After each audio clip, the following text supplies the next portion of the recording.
tema para poder acceder a unos vídeos que se ha traído también como complemento a la clase y bueno, ya está aclarado el tema. Muchas gracias otra vez por venir aquí, por el valor que demostráis en volver aquí a verme, pese a todas las cosas que os cuento. Hoy curiosamente tenemos la primera grabación, una amiga se ha prestado para grabar, ¿no? Por lo cual me presento brevemente. Soy Héctor Conesa, arquitecto, educador ambiental, y me preocupa mucho lo que pasa en el mundo y me he pasado años estudiando el tema del consumo y de la economía aplicada al medio ambiente y a las sociedades, y en este curso pues estamos hablando de cómo se pueden aterrizar los valores en la materia, en la realidad, porque hablar de valores en ecociencia es muy fácil, pero cuando tenemos que ponerlo en práctica en nuestras sociedades y en nuestras economías, las cosas se complican un poco más. Pues hablando de valores, hoy vamos a hablar, es una clase especial, promete ser muy visual, es una clase que vamos a hablar sobre tecnología y concretamente cómo podemos aplicar los valores medioambientales y sociales a la tecnología, a la industria, que parece que es un sector que camina al margen de lo humano, ¿no? por las escalas materiales, pero vamos a ir viendo de qué otra tecnología es posible y vamos a ver cómo empezamos. El título de hoy es Escuchando a la naturaleza, tecnologías pequeñas con resultados grandes. Lo primero es una pequeña reflexión. ¿Dónde nos encontramos? Yo dejo esta imagen. Es una imagen como de impacto, vamos a decir así, como publicitaria. Y tenemos que imaginar que vamos a bordo de una nave espacial llamada Tierra, que es nuestra casa, nuestro hogar, el único que tenemos hoy por hoy, aunque nos quieran vender de que dentro de poco colonizaremos otros planetas, y este es el bien más preciado que tenemos. Y vamos a imaginar que vamos a bordo de esta nave y suena la voz de una azafata así, a nivel global, que nos dice: atención, señores pasajeros, el combustible de esta aeronave se está agotando, rogamos que reduzcan su consumo personal. Cuando estamos hablando del combustible, estamos hablando metafóricamente sobre todo de los recursos no renovables, como pueden ser los minerales, el petróleo, incluso recursos renovables, como puede ser el agua o la madera, que si se nos ocurre consumirlos a un ritmo superior al de la propia capacidad de regeneración de la naturaleza, lamentablemente se pueden volver recursos también no renovables. Entonces estamos hablando de que vivimos en una economía que lo que quiere es crecer indefinidamente, infinitamente en un planeta finito. Y lo que antes se tornaba el planeta océano, cuando los grandes descubridores se lanzaban a los océanos pensando que el planeta no tenía fin, ese planeta océano se ha acabado. Hoy en día ya deberíamos hablar del planeta isla. Esto lo explica muy bien Ricardo Almenar, pensando, el proyecto hizo un estudio sobre las culturas de la Polinesia, de las islas del Pacífico, y también pues demostró cómo en pequeñas escalas de islas, si las poblaciones superan la capacidad de la propia naturaleza de alimentarlas, pues se pueden producir ciertos colapsos. Y nosotros estamos en un planeta que ya ha tocado sus límites. Entonces, ¿qué tiene que ver la industria y la tecnología con todo esto? Pues mirad por dónde los recursos no renovables, que son los minerales, lo que vienen a surtir es en la industria y la tecnología. Con lo cual, en un curso sobre medio ambiente, sobre sociedad, vamos a tener que hablar sobre industria también por el gran impacto que está teniendo la actual industria en el mundo. Estamos hablando de un sistema lineal que detrae recursos en una parte y los convierte en desecho en otra parte. Esta linealidad no se corresponde con la naturaleza. La naturaleza, los procesos son cíclicos, por lo cual hay algo que no encaja, ¿no? Digamos que en la sociedad humana no encaja en esa manera de plantear esa linealidad en una naturaleza que funciona siempre por ciclos. De hecho, cuando hablamos de contaminación o residuos, pues es sorprendente, pero yo siempre diré que hay que seguir reciclando en casa, pero es que tenemos que el 76% aproximadamente de los residuos que genera el ser humano proceden de la industria, por lo cual tendremos que ver qué pasa con la industria. Por ejemplo, la mochila ecológica de un móvil, un móvil genera 75 kilogramos de basura, o un portátil hasta 1500 kilogramos. Por lo cual, ¿de qué estamos hablando cuando hablamos de gestión de basuras? Cuando nos olvidamos de las cosas que compramos y dejan los residuos allá mucho más lejos. También podríamos hablar de los 5 millones de niños que mueren cada año víctimas de la contaminación, y esto nos hace replantearnos que si queremos pensar en medio ambiente, queremos pensar en sociedad, también vamos a tener que meterle mano a la industria. De hecho, curioso, pero los países enriquecidos enriquecidos, que ya he mencionado en este curso, o países del norte, también son llamados países industrializados. Y yo creo que cualquiera de aquí tiene claro de que hay una relación muy directa entre desarrollo e industrialización. Con lo cual la industria de alguna manera la necesitamos porque es un síntoma, vamos a decir, de las sociedades avanzadas. Entonces, ¿de qué manera podemos reinventar la industria para no seguir con este desmán? Pues aquí hay una serie de palabrejas que van a sonar muy raras, pero que espero que en una hora ya os resulten más familiares, que tienen que ver con esa manera de hacer tecnología pensando en los valores, pensando en valores sociales y medioambientales. Y es posible. Hoy vamos a hablar de economía circular, vamos a hablar de biomímesis, de biónica, de tecnologías intermedias, de ecotécnicas, vamos a hablar de economía circular y vamos a ver que otra tecnología es posible. Vamos a empezar con la economía circular, en concreto la industria circular, que yo diferenciaría de dos tipos: la industria circular que funciona a nivel interno y la que funciona a nivel externo. A nivel interno, ¿qué se puede hacer dentro de una fábrica para mejorar sus procesos pensando en el medio ambiente? Pues, por ejemplo, recircular las aguas sobrantes, circuitos cerrados de agua, o la recuperación de contaminantes, o primar los procesos mecánicos frente a los químicos, o la optimización de las reacciones químicas. Mirad, el otro día mencionaba una marca, y no es porque yo quisiera hacer comisión de ningún tipo de empresa, pero hay que poner ejemplos, y yo creo que lo más ilustrativo es tener ejemplos. La marca Ecover, que es una marca de detergentes belga, precisamente ya empieza a utilizar algunas de las cosas de las que estoy hablando aquí. O, por ejemplo, trabajar con presiones y temperaturas ambientales. Vamos a pensarlo un poco, pero todos los organismos vivos de la naturaleza que son capaces de hacer grandes proezas siempre han trabajado con presiones y temperaturas ambientales. Solo nuestra industrialización es la que se le ha ocurrido aumentar las temperaturas y las presiones a límites impensables, y claro, detrás de eso que tenemos mucho consumo de energía, que es lo menos sostenible que hay. Pensemos, por ejemplo, en las cementerias. Usar materiales orgánicos o reciclados. Bueno, pues ya se están, por ejemplo, planteando plásticos a base de fécula de patata, o materiales reciclados como pueden ser el acero. El acero se puede reciclar casi infinitamente, igual que el vidrio. Con lo cual, si la industria se pone al día, es posible, tiene la posibilidad de hacer muchas cosas que ya se están haciendo. Por ejemplo, vamos a ver aquí ahora la industria circular desde el punto de vista externo. ¿Cómo se pueden relacionar las industrias y las fábricas para ser más sostenibles? Bueno, pues en Kalundborg, una ciudad de Dinamarca, se les ocurrió imitar, vamos a decirlo así, como lo que es los ecosistemas de unas selvas. Y era poner en relación muchas de las fábricas que habían allí. ¿Cómo? Usando el residuo de unas fábricas como recurso de la otra, exactamente como hace la naturaleza. En la naturaleza no existe el recurso. Y este polígono industrial, allí por el norte de Europa, resulta que ya lo está haciendo.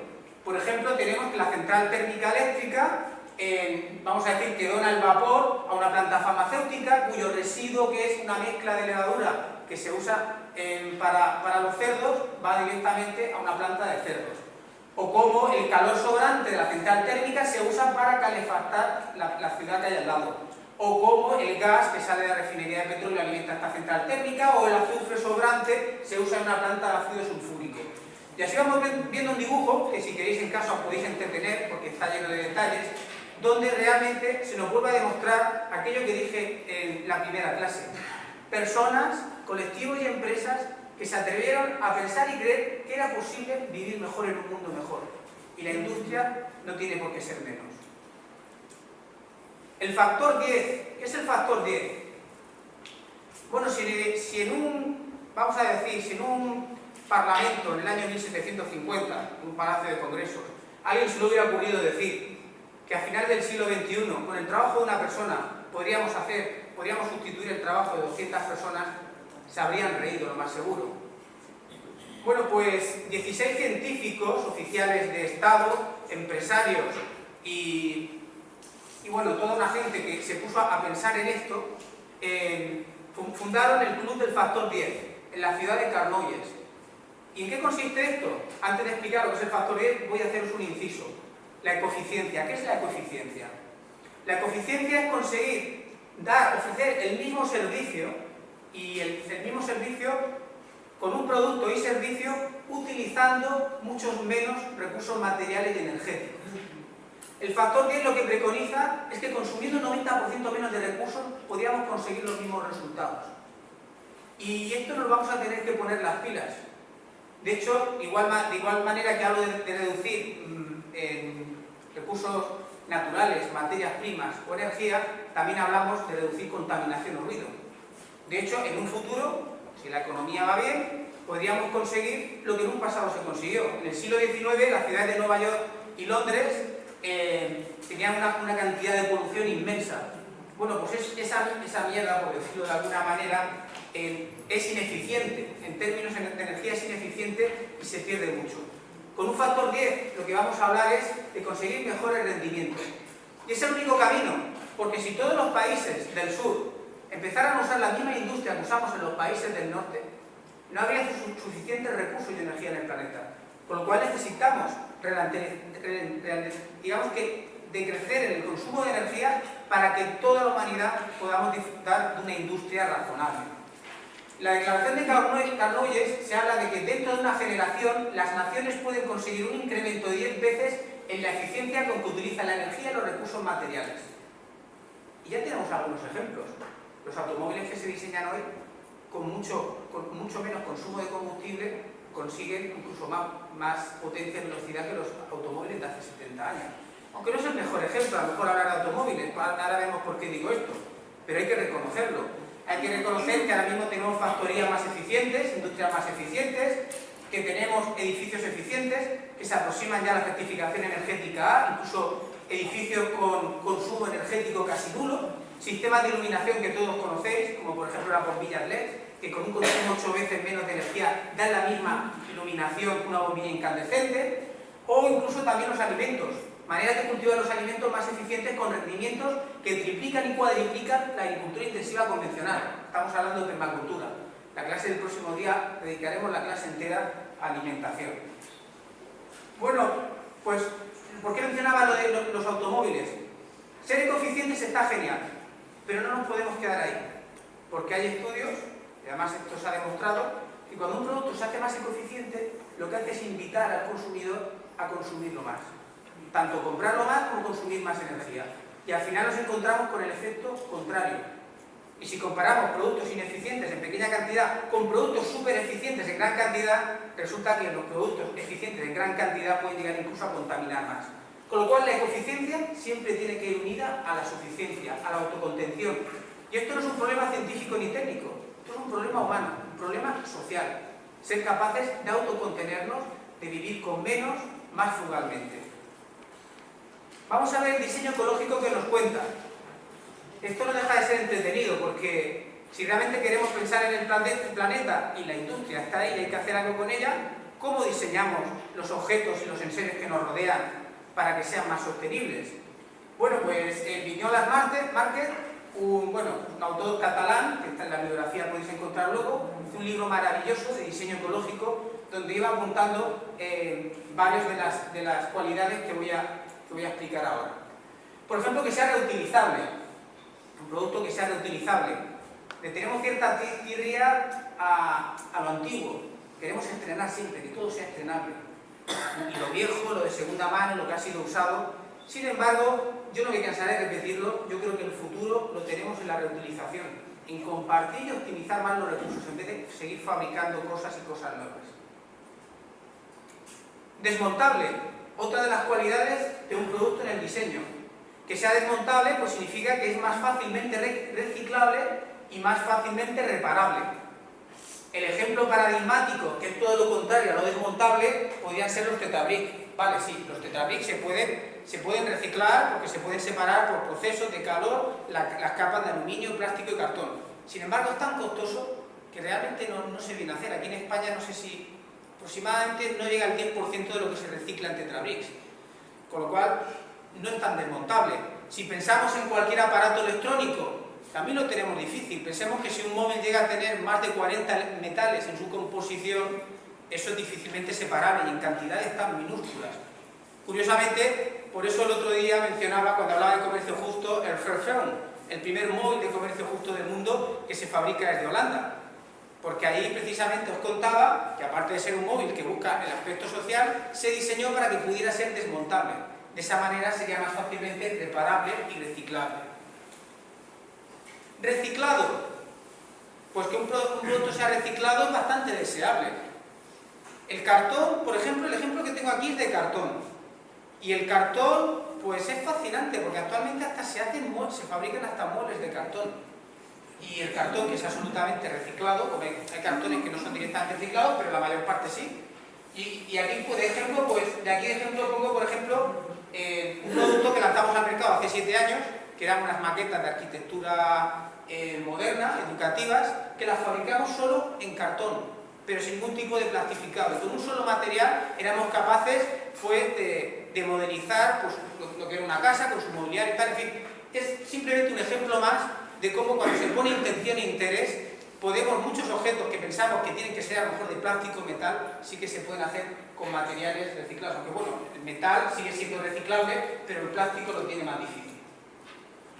Uso fácil y compartible. Que sea un uso fácil es muy deseable en cuanto a la sostenibilidad, que no sea desechado a la primera de cambio. Que sea compartible, que pueda ser usado por muchas personas, es más interesante que fabricar unidades de producto que solo pueden disfrutar una por una persona. Desmaterialización, que es ir disminuyendo la cantidad de materiales que se utilizan en el producto. Por ejemplo, cualidades deseables en la desmaterialización sería que sea más ligero o que sea más pequeño y que esté orientado, pues, más al servicio. Por ejemplo, si fabricamos productos de gran calidad, las empresas, es cierto que como más se venden, dicen, y se mueve la economía, es con la obsolescencia. Es decir, vas haciendo un producto inútil y así te ves obligado a comprar y ahí se mueve el dinero. Pero ¿qué pasaría si las empresas, en vez de fabricar productos de baja calidad, fabricaran productos de muy buena calidad y para suplir esa falta de ingresos, por no repetir más el producto, eso lo compensaran, pues, dándole un servicio más atento al consumidor en lo que es el mantenimiento del producto, la reparación, y créeme que la reparación da muchos puestos de trabajo. Monomaterialidad, que es disminuir la heterogeneidad del producto. Cuanto menos materiales tenga, menos tipos diferentes de materiales, más sostenible. Evidentemente, lo ideal sería un producto monomaterial.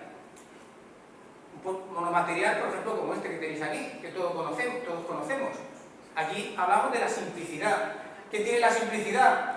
Menor riesgo de averías, coste de producción bajo, más fácil de reparar y mantener, más comprensible al usuario, fácil de fabricar.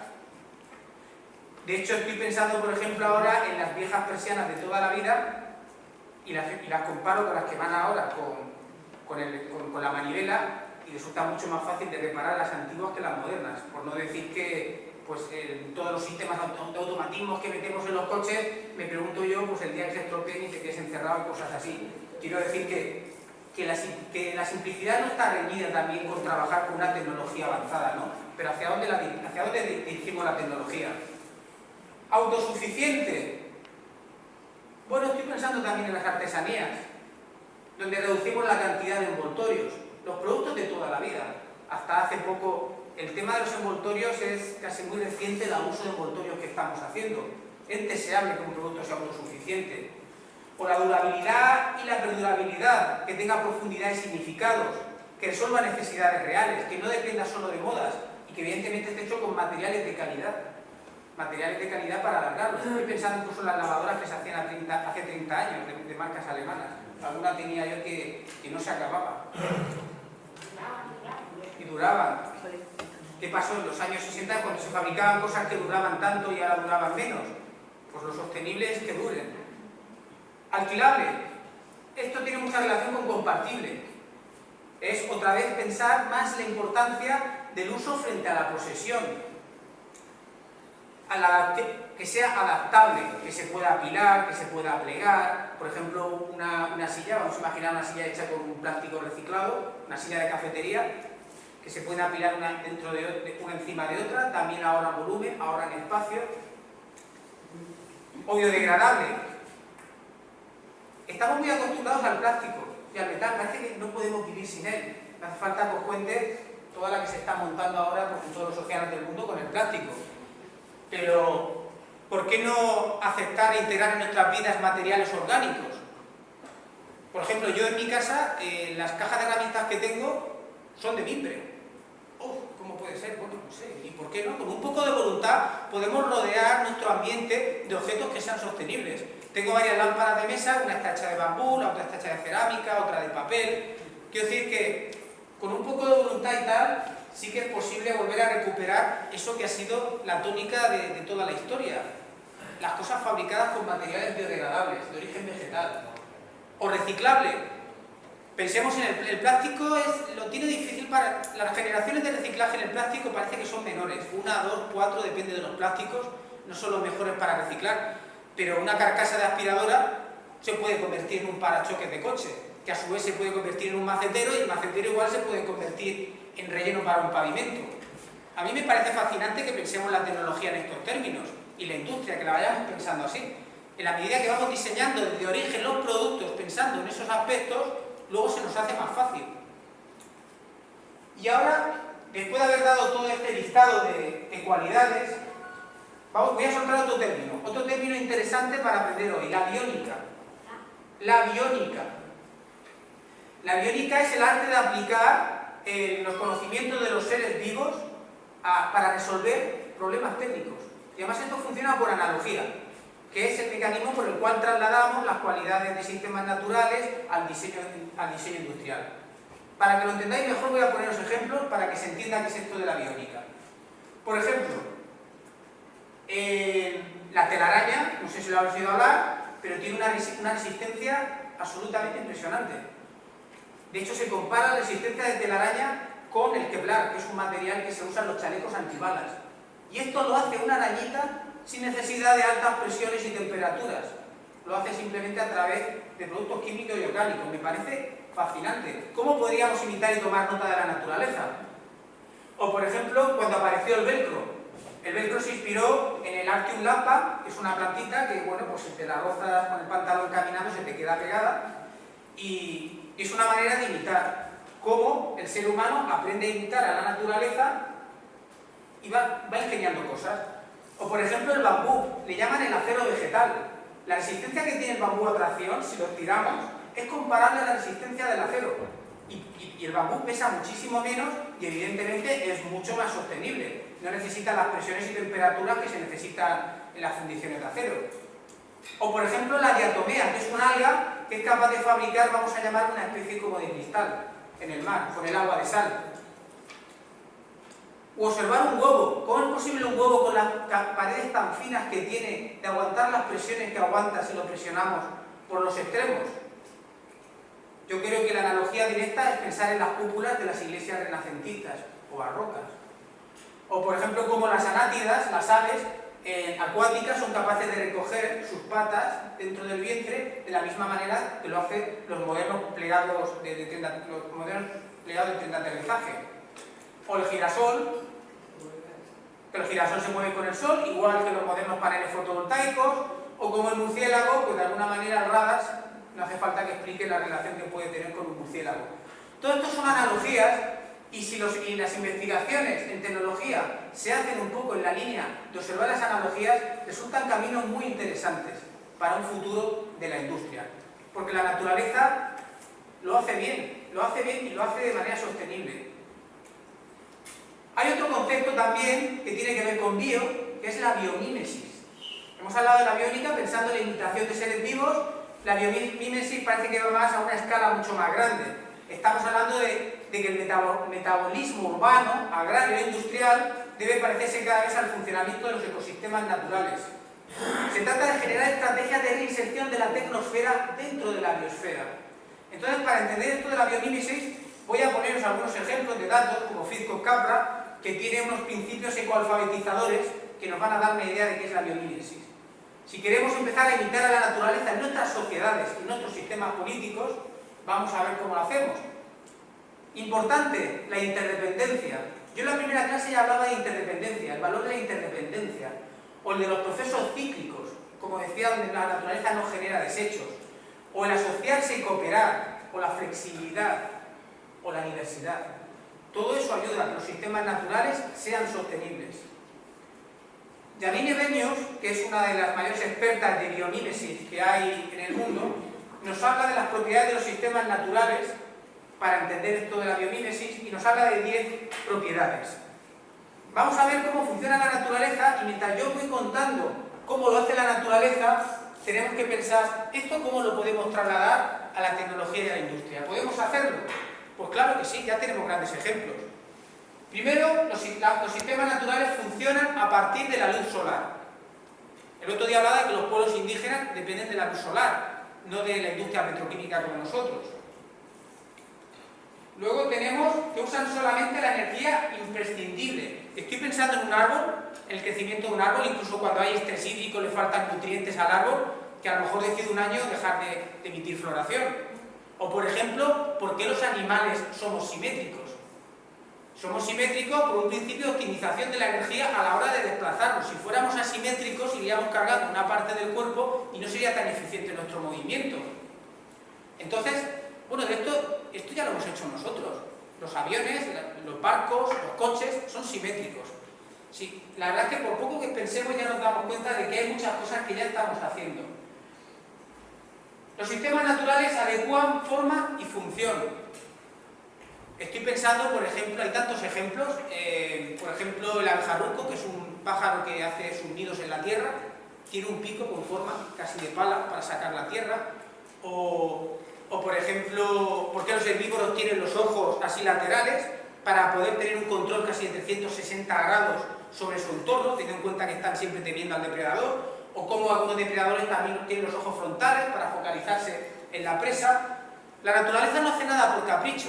Y todo lo que nosotros consideramos como bello en la naturaleza, mirad por dónde, qué casualidad, es porque es el resultado de un proceso absolutamente funcional y eficiente. No hay nada dado a la casualidad. Esto se puede aplicar también, por ejemplo, a la arquitectura. Sullivan decía, en el contexto de la arquitectura, que la función en los edificios, la forma debía seguir a la función en los edificios. Y un edificio bello, pues es un edificio que realmente cumple su funcionalidad como tiene que hacerlo. Yo cuando me pongo a pensar, por ejemplo, en los ojos, ¿qué ojos más bonitos tienes? Pero los ojos son bonitos porque son perfectos, están perfectamente diseñados para mirar. Entonces, casi que es normal que la belleza venga detrás de la funcionalidad. ¿Lo reciclan todo? Pues esto va a ser lo más repetido en el curso. La naturaleza no genera residuos, no conoce el residuo. Pensemos en las cadenas tróficas, en cómo el herbívoro se come la planta, el carnívoro al herbívoro, el depredador mayor al carnívoro, este se muere, se descompone, los microorganismos lo trabajan y vuelven otra vez a convertirse en el alimento de la planta inicial. Los ciclos se cierran, igual que el ciclo del carbono, del nitrógeno. Recompensan la cooperación. De esto podrían aprender nuestros sistemas políticos. ¿Y cómo diseñamos los procesos industriales? Vamos a pensar en la simbiosis. Dentro de la simbiosis nos encontramos el mutualismo, el parasitismo, el comensalismo, pero a mí particularmente el mutualismo me parece fascinante. Por ejemplo, cómo se las apaña una rémora y un tiburón para cohabitar juntos, o cómo una abeja cuando va a polinizar la flor se lleva el dulce néctar, que también le beneficia a ella, o cómo el líquen es la unión de un hongo y un alga, lo cual los hace más resistentes. Entonces, la cooperación y el mutualismo están presentes en la naturaleza. ¿Cómo lo aplicamos esto a la industria? Se puede. Acumulan diversidad. La diversidad como recurso de resiliencia para poder dar soluciones al futuro. Cuanto más diversidad tenemos en la naturaleza, mejor preparados estaremos para cualquier problema futuro. La naturaleza está llena de redundancias. Es cierto que optimiza muy bien todos los procesos y economiza bien, pero también tiene redundancias para poder apoyarse por todos los lados. O contrarrestan los excesos desde el interior. Los individuos en la naturaleza no tratan tan obsesivamente de adaptar el entorno como nosotros, los humanos, sino que tratan de adaptarse al entorno. De ahí es como se puede fortalecer una concha, ¿no? Con las presiones submarinas. O cómo utilizan las fuerzas de los límites. Una planta que está sometida a un proceso de sequía, pues en un clima caluroso, ¿cómo tiene las hojas? Puntiagudas o a lo mejor carnosas con unos pelillos para acumular el agua. Todo esto estoy hablando de naturaleza, pero podemos ir pensando en tecnología mientras digo esto. Aprenden de su contexto y cuidan de las generaciones futuras. Pues todos estos principios, propiedades de los sistemas naturales, se está trabajando en ellos para aplicarlos en la tecnología y se puede. Tecnologías intermedias, otro término. El genial economista Ernst Schumacher, alemán, este hombre, escribió un libro precioso llamado Lo pequeño es hermoso, y en él lo que escribía y reivindicaba que cómo podía ser una tecnología aplicada a todo el planeta, una tecnología universalizable, social, y él acuñó el término de tecnologías intermedias. Las tecnologías intermedias, ¿qué características tienen? Esencialmente 5 características, tecnologías que se puedan universalizar, porque estamos hablando de una tecnología que no resulte no solo medioambientalmente sostenible, sino que sea también socialmente sostenible. Entonces una tecnología intermedia se caracteriza porque puede ser controlada localmente, cosa que no pasa muchas veces con las altas tecnologías, que están en manos de grandes lobbies y grupos de poder. Es una tecnología en la cual la participación del usuario es fundamental, que no quede tan alejada, es de bajo coste, pensemos en las zonas más rurales y más humildes del planeta, es de escala humana, evidente. Si me voy al extremo, de todo lo que no sería escala humana serían las geoingenierías, que es el último grito contra el cambio climático, ¿no? Que es soltar sustancias en la atmósfera para que reflejen el sol o en los mares para que absorban el CO2, o sea, absolutos disparates demenciales que nada tienen que ver precisamente con esa escala humana que necesitamos si queremos vivir todos en paz. Y luego que los modos de producción sean liberadores. Hemos asumido demasiado de que la industria tiene que emplear una gran mano de obra de manera absolutamente esclavizante. Cuando yo pienso en algunos puestos de trabajo en la industria, repitiendo las mismas tareas todos los días, durante horas, con toda la carga, fatiga muscular que lleva eso, con toda la alienación psicológica, es cuando nos tenemos que plantear que si realmente queremos generar un mundo con valores y felicidad, tenemos que ir también a los procesos, no solo al diseño del producto, sino cómo se fabrican esos productos. Bueno, pues Schumacher insistía muy bien en eso.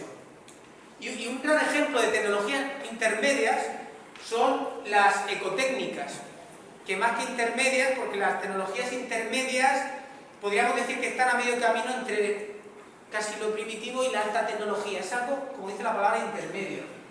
Pero mucho más blandas son las ecotécnicas, que Johan van Leggen, un arquitecto holandés que pues, viajó a Brasil y estuvo viviendo mucho tiempo ahí, se dedicó a recopilar ejemplos artesanales de cómo la gente en el mundo rural se las apañaba para conseguir energía, agua, etc.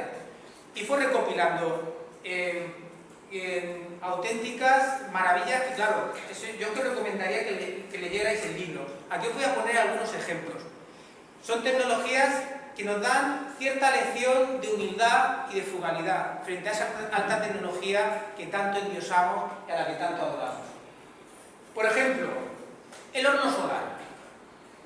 El horno solar ya tiene su versión industrializada, hay muchos ejemplos, y el horno solar con una caja, con un receptáculo que esté cubierto con una tapa de cristal, luego una parte reflectante aquí, luego un fondo más oscuro para absorber maravillosamente, sin necesidad de quemar combustibles fósiles ni biomasa. De hecho, en 30 minutos se pueden conseguir, según los modelos de horno solar, hasta 150 grados o incluso 200 grados. La cocina solar. La cocina solar está más industrializada por su característica de parábola, pues realmente sí que necesita metales en su fabricación, pero tiene unos resultados muy interesantes. Tú pones en el centro de la cocina un plato de paella o un guisado y se te hace perfectamente. Y esto se puede generalizar. Luego, por ejemplo, un calentador de manguera. Actualmente hay sistemas de agua sanitaria caliente, ya evidentemente industrializados, pero si nos ponemos en lugar de esos miles de millones de personas que viven en ámbitos rurales y que no tienen las mismas posibilidades de acceder a la industria, pues esta tecnología tan blanda es muy interesante. Simplemente con una manguera pintada de negro, metida en una caja, y que con esta forma de serpentín y un cristal se pueden conseguir temperaturas bastante interesantes. Yo esto pues lo he probado y de hecho en poco tiempo el agua que sale por aquí literalmente te quema. O sea, que realmente funcionar sí que funciona.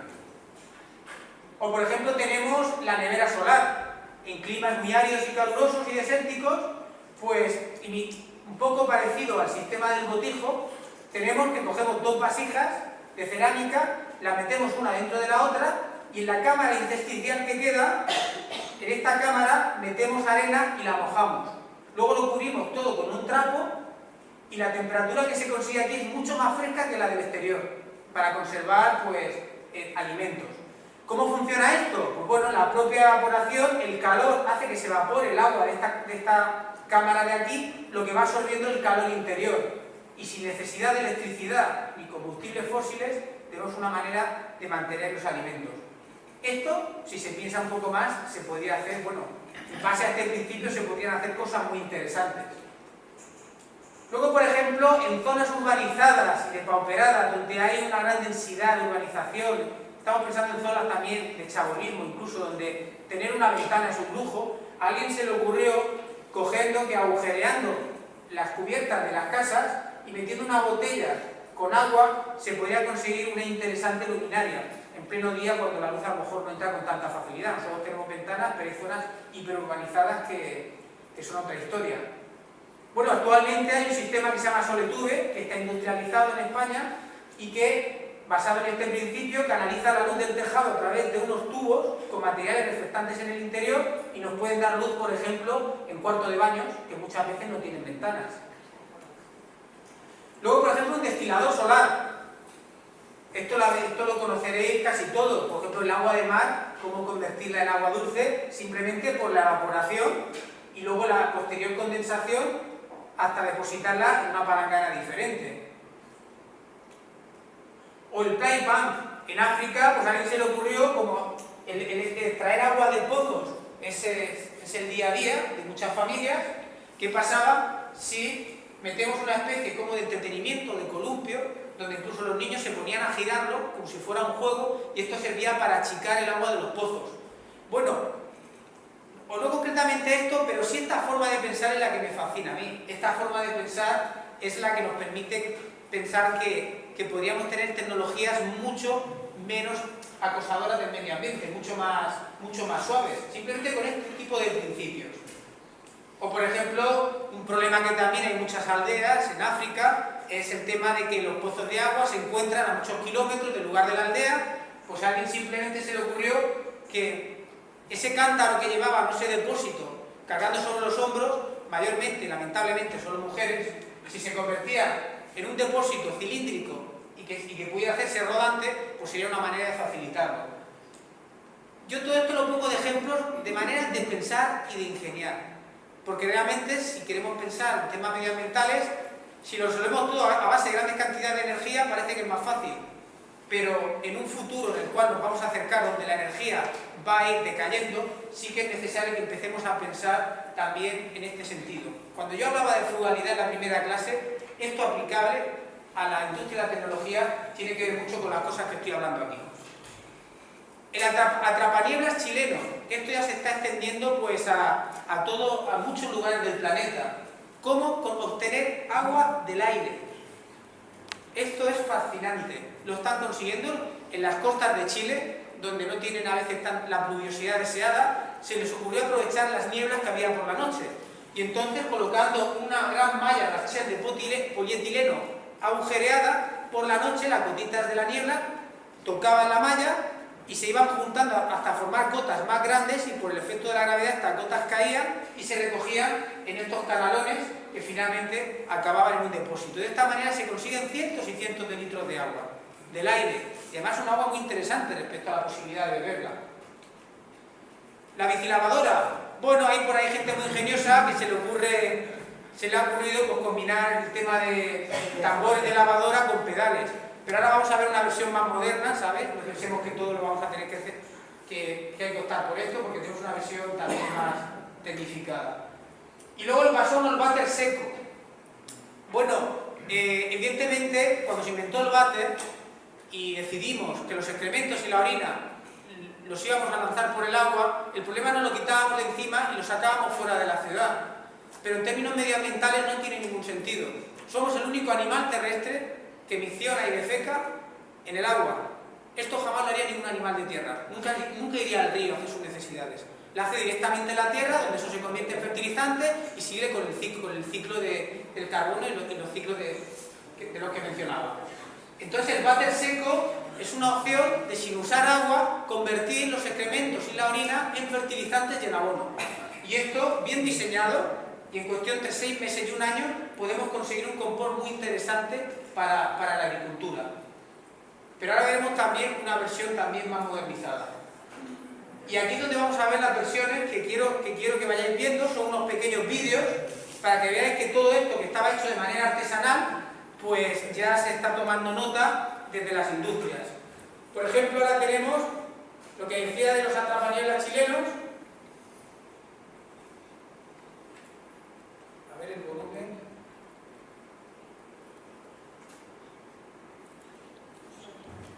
Me falta el volumen. ¿Usted sabe el asunto del volumen?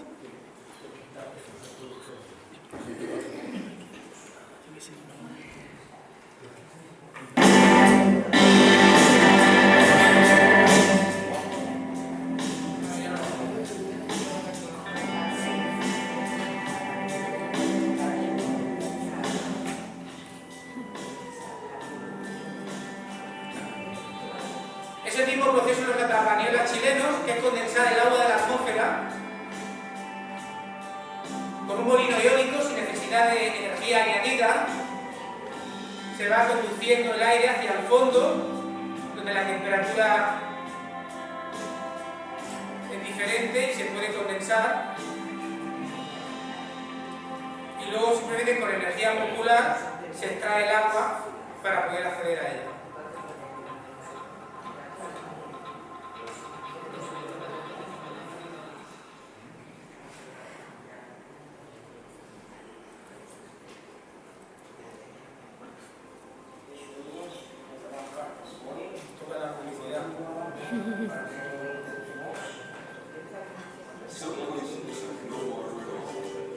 Hablando de lavadoras de pedales,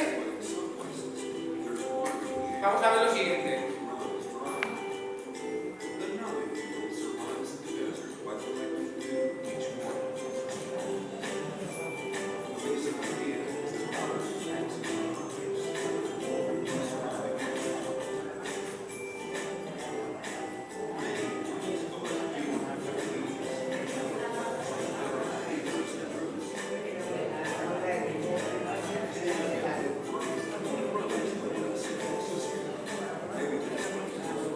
Nos ahorramos el gimnasio y de paso también ahorramos energía.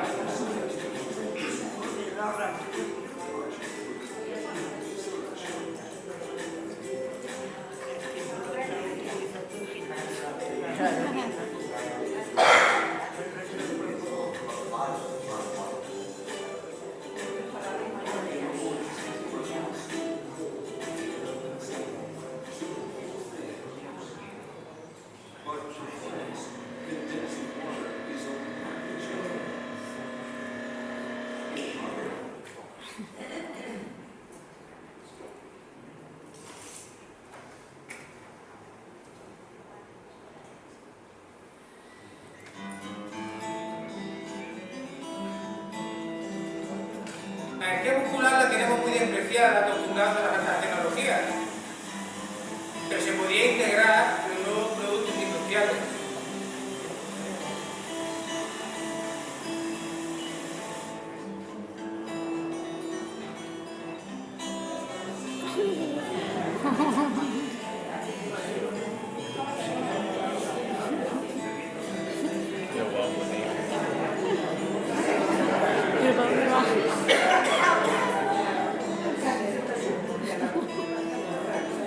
No significa que tengamos que ir así, pero como digo, es la manera de pensar. Pensar en esta línea. Es simplemente pensar. Cuando nos ponemos a inventar, no dar por hecho que tenemos toda la energía infinita del mundo,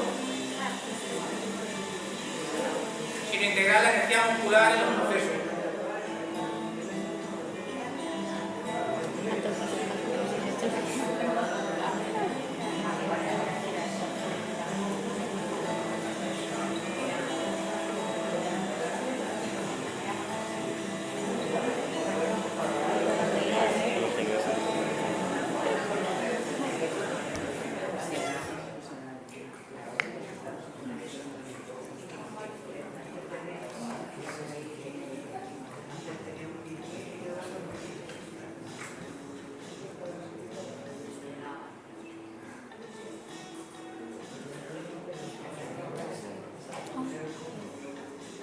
Esto es un compostero casero que acelera el proceso de formación del compost sin esperar el tiempo habitual, y evidentemente es una manera de aprovechar directamente la basura orgánica y y de poder tener la posibilidad de tener huertos caseros y cercanos donde incorporarla.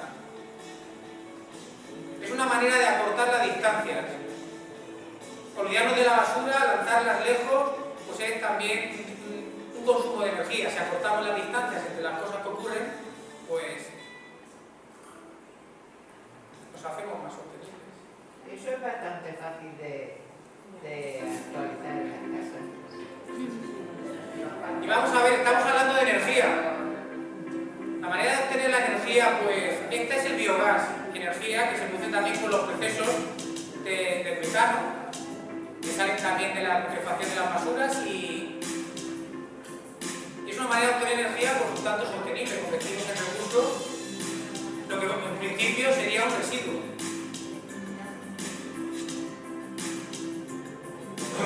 De hecho, a nivel rural, en muchos países se aprovecha. En China es ampliamente utilizado.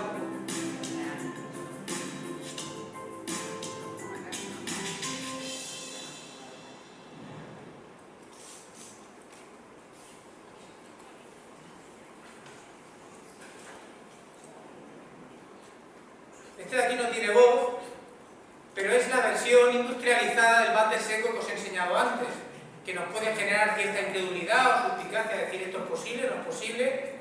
Bueno, pues la marca Quatron de hace muchos años encontró la manera de separar la orina, un sistema que patentó, separar la orina de los excrementos para poder dirigir los excrementos a unas cámaras donde se convertirían en compost con el paso del tiempo, como se puede ver aquí. Voy a parar esto.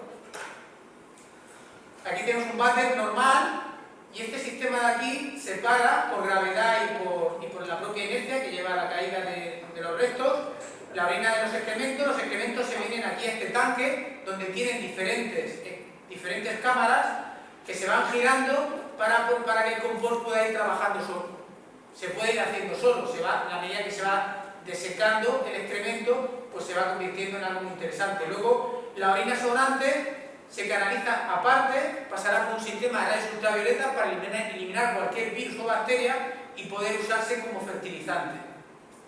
Pues esto es una manera de acortar, y esta costumbre que tenemos de tener alejados los fenómenos, lo cual pues, no es tan sostenible. Si acortamos los procesos y directamente el residuo lo convertimos en recurso, pues mejor que mejor. Pero eso ya existía en la época antigua, cuando no existía el alcantarillado, los pozos ciegos. Lo que pasa es que hay algunos pozos ciegos que se dejaban abandonados, no se usaban como compost, y si están demasiado húmedos, lo que hace es que el proceso es todo lo contrario, es al contrario, contaminante. Entonces esto hay que dejarlo estancado y aislado para que no contamine, se seque y de esa manera no se convierta en un veneno, sino en un recurso. Entonces no es lo mismo una letrina que un vasón o compostero seco. Es parecido, pero no es lo mismo. Aquí veis cómo se ha separado el líquido de la orina y eso ya se conduce, lleva su camino, los rayos ultravioletas.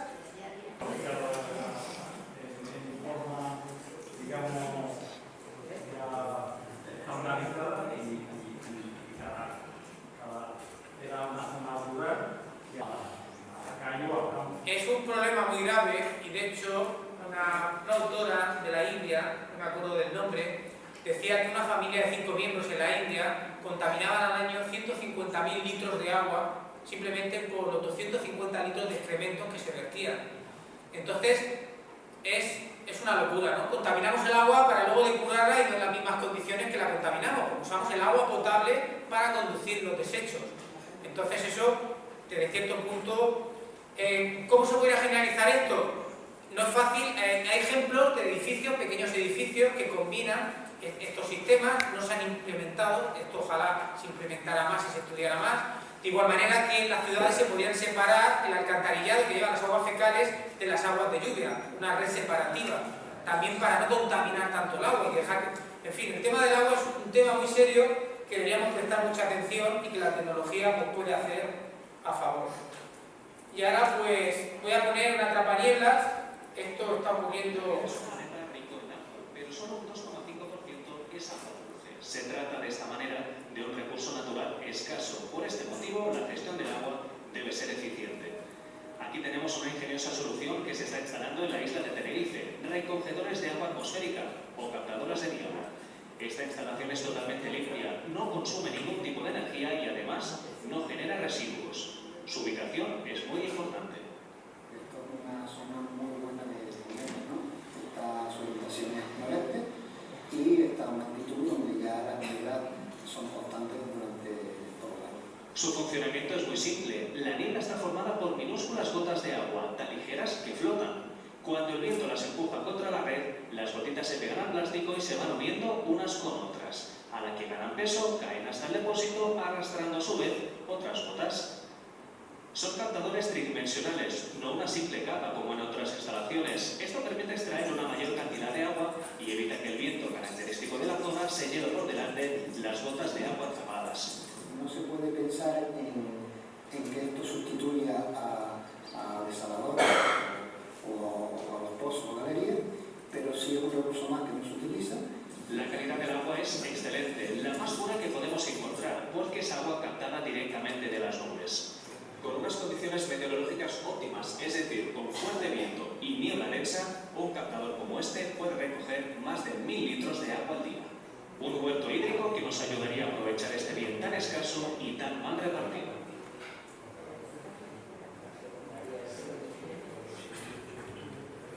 Bueno, pues nos podrá chocar más o menos el adaptar.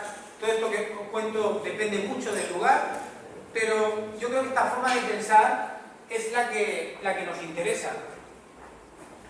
Bien, a ver.